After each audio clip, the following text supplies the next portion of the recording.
There's a reason people from Generation X see the world the way they do, and it has very little to do with nostalgia. It has more to do with the conditions they were shaped by, conditions that no longer exist. If you grew up between the 1960s and the early 1980s, your childhood didn't come with constant supervision. It came with space, sometimes too much of it. And that space quietly trained you. Picture this: you're 6 years old, riding in your father's car, no seatbelt, no booster seat, just a wide vinyl bench and the road stretching forward. Your legs stick to the seat in summer heat. The windows are down, the wind is loud, and the radio is yours. You twist the dial slowly, pushing through static, half music, half noise, until something finally locks in. That moment alone feels like control. Then comes the moment that would shock most people today. Your father pats his leg. You slide across the bench seat and climb up. Your hands reach for the steering wheel. It's massive, too big for your grip. Your arms strain just to turn it. He controls the pedals. You control direction. The white lines on the road slide beneath the hood one by one, and for a brief moment, you were responsible for something real. By modern standards, this would be labeled reckless, irresponsible, dangerous. But at the time, it didn't feel that way. It felt like trust. And trust does something to a child that safety never can. Back then, rules existed, but they weren't omnipresent. Safety warnings didn't scream at you from every surface. Seatbelts were optional. Helmets were rare. Adults didn't hover. They assumed you would learn by doing and by failing.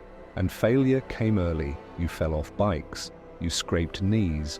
You learned which risks were stupid and which were survivable.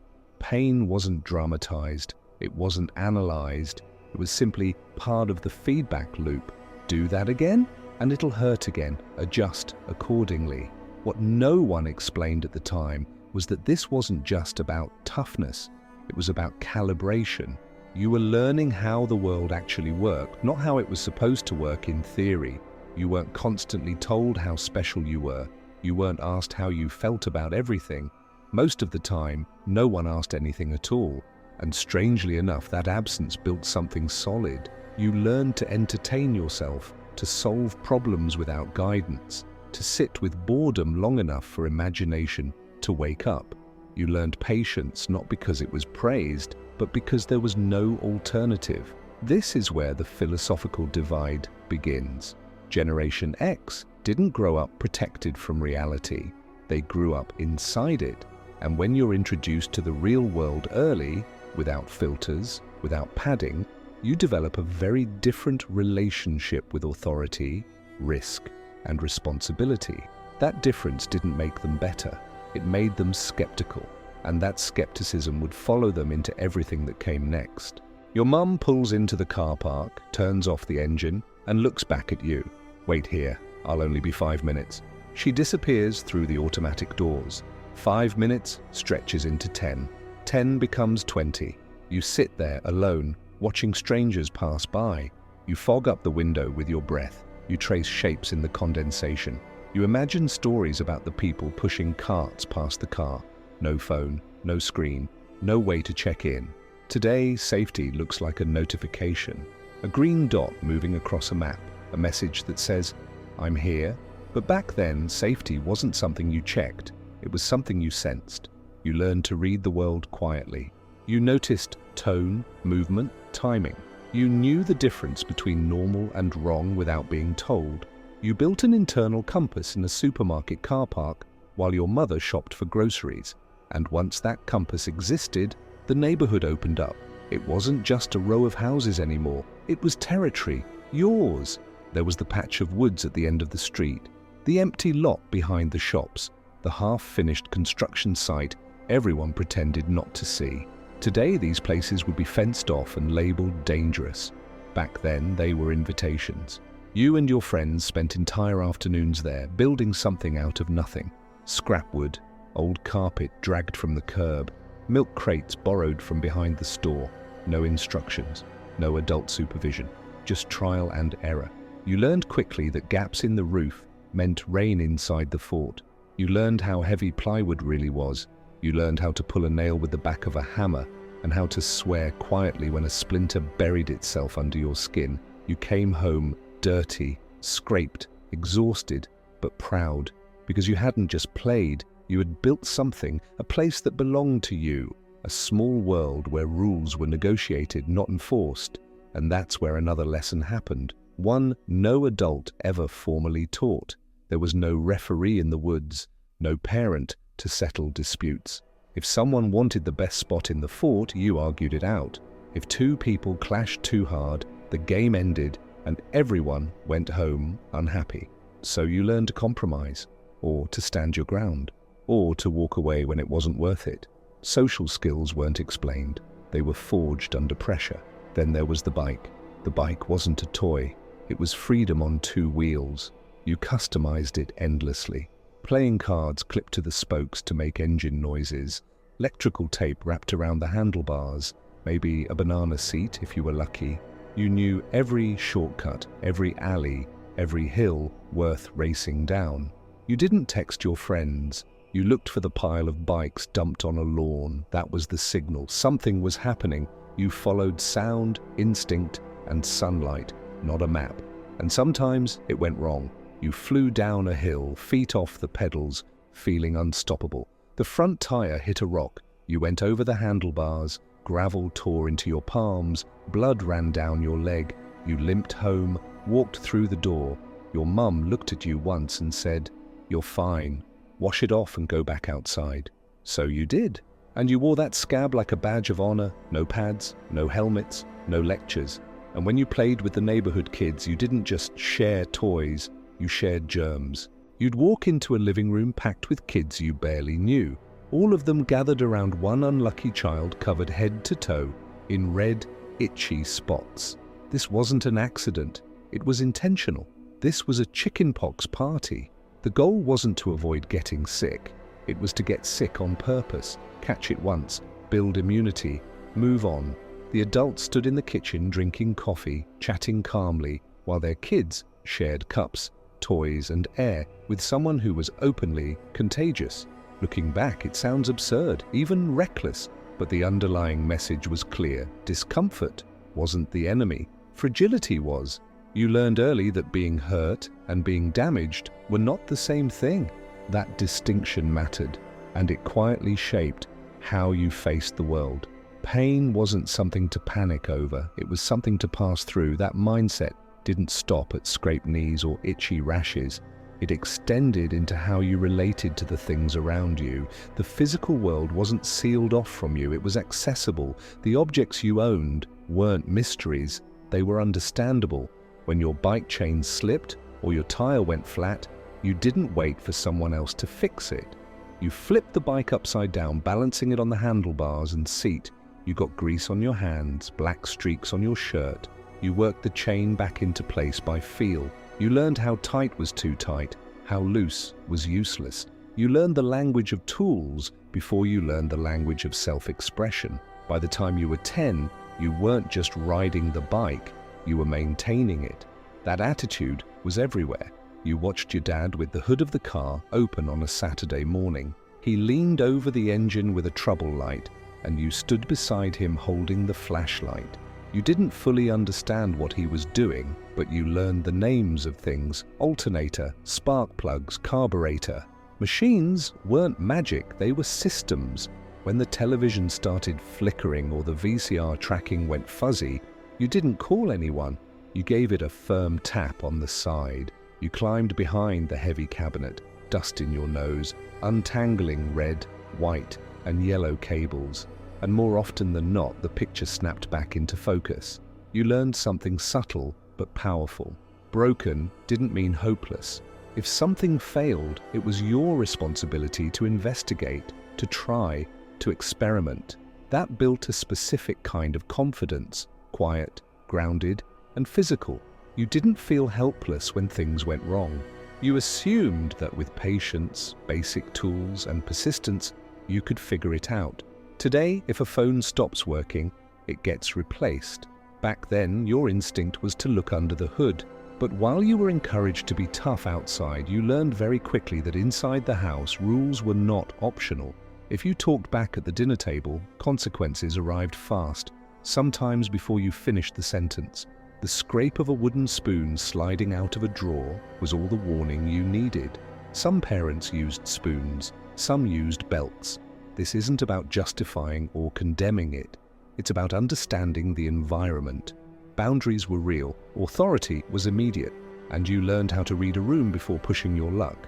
That balance, freedom outside, structure inside, shaped how you moved through the world long after childhood ended. Psychologically, all of this wired something very specific into you. You learned, early and clearly, that actions lead to consequences, not discussions, not warnings, not extended negotiations, just cause and effect. You did something, something happened. That wiring doesn't fade with time. It becomes a lens you carry into adulthood. But if weekdays were about structure, weekends were about freedom. Saturday mornings felt different, sacred. You were awake before everyone else, quietly padding into the living room in your pajamas. You sat cross-legged on the floor, close to the TV, the Flintstones, Scooby-Doo, He-Man, Transformers, Thundercats. For hours, that screen wasn't entertainment. It was a portal. And if you missed it, you missed it. There was no streaming, no replay, no second chance. That taught you something modern life struggles to teach, that some moments only happen once, that timing matters, that presence matters. The world wasn't going to wait until you were ready. That same lesson showed up in school. Education back then was slow, analog, and final. Without the internet in your pocket, your brain had to do the storing. If you wanted to know something, you had to actually know it. Dates, capitals, formulas, you couldn't look them up mid-thought. You remember the sound of the mimeograph machine, that rhythmic thump swish as it spat out purple worksheets that were still damp and smelled faintly chemical. You remember the weight of a number 2 pencil, wide-ruled paper, erasers that smudged more than they erased. There was no undo button. Mistakes stayed visible. And that taught you something subtle but powerful. Actions had weight. You couldn't reset your way out of everything. You had to work forward. When you wrote an essay, you didn't have 20 tabs open, no notifications pulling you away every 30 seconds.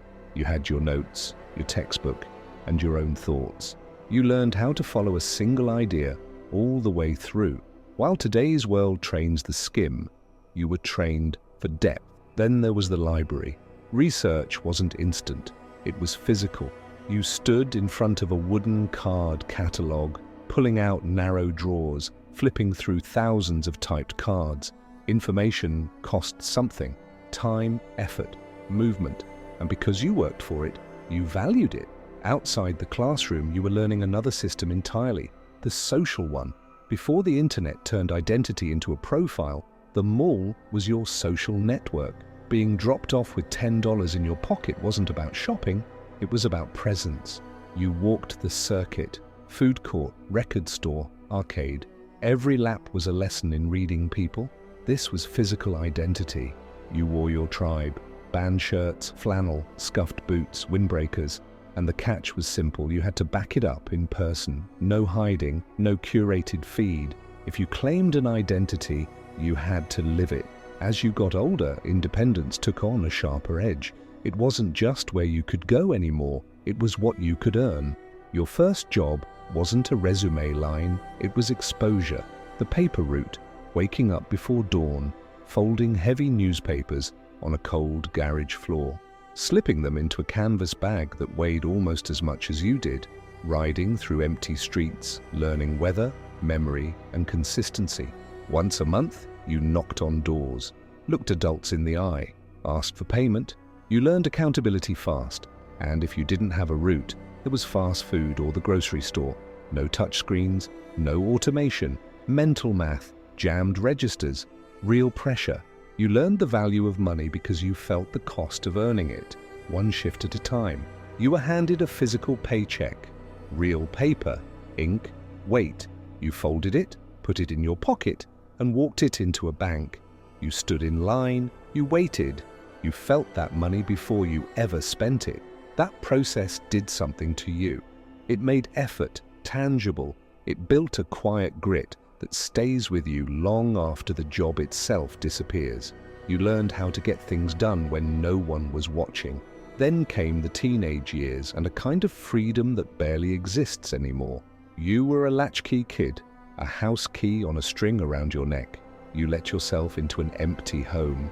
There was a note on the counter, maybe a list of rules, maybe just dinner at 6. And for the next 4 hours, your time was yours. No one scheduled your afternoon, no constant supervision, no optimized calendar. Today, childhood is managed like a corporate operation. Practices, lessons, checklists, but you were given boredom. And boredom is dangerous, in the best way. Boredom forces invention, it pushes curiosity. It turns nothing into something. Every phone call took courage. You stretched the tangled phone cord across the kitchen for a shred of privacy. You dialed a home number, and before you could talk to your friend, you had to get past their parents. You used your polite voice. You explained yourself. You learned how to speak to adults without hiding behind a screen. You were training social muscles long before anyone called them that. And when you finally left the house on a Friday night, you vanished. No GPS, no tracking, no stories documenting every mistake. If you did something stupid at midnight, it lived and died with the people who were there. You had the freedom to be messy, to experiment, to fail quietly. You weren't performing a personality. You were discovering one. That privacy mattered. You were forming your sense of self without an audience. No likes, no instant feedback, just reflection, consequence, and time. Even love moved slower. Think about the mixtape. It wasn't convenience, it was devotion. You sat there watching the tape spin, waiting for the exact second to hit record. You curated songs with intention. You wrote the track list by hand, maybe decorated the case. It took hours, and that was the point. You weren't sharing content, you were offering effort. And because it was hard to make, it meant something. All of this, the waiting, the effort, the absence of safety nets, was training you for the long game. It taught patience, resilience, self-trust. So when you look at the world today and feel like you've landed on a different planet, remember this. You're not outdated. You're equipped. You grew up without a digital footprint. You learned to trust your instincts because you had to. You built an internal compass before anyone tried to outsource it to an app. While the world today is busy performing, you learned how to live.